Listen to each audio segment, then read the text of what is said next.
शुरुआत करते हैं। पहला, बाल साहित्य बच्चों के समग्र विकास में बेहद महत्वपूर्ण है।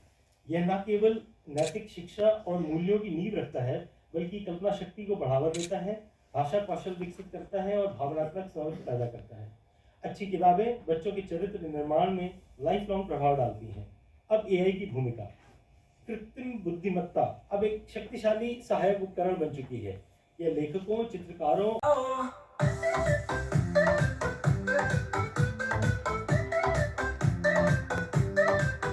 ये सफेद रसगुल्ले लाया हूँ मैं, जब निराले मीठे मीठे सुगंधित शुचि गुलाब जल डाले।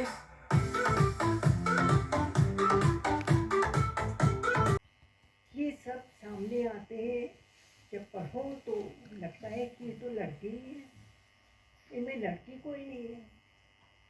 ये सवाल कभी कभी मन में उठता है, लेकिन कहानी इतनी सुंदर है कि वो अपने साथ बहा ले जाती है।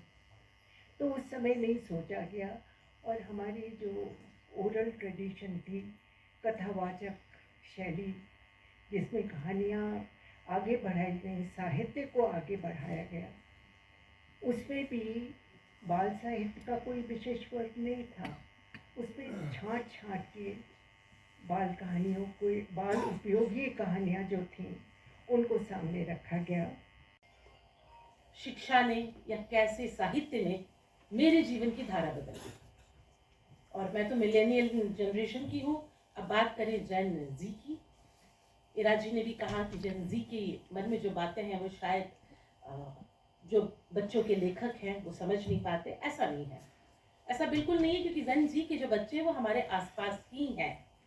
और जैसे मैं अपने बचपन की बात कर रही थी, बल्कि मैं अपने मित्र का भी जिक्र करना चाहूँगी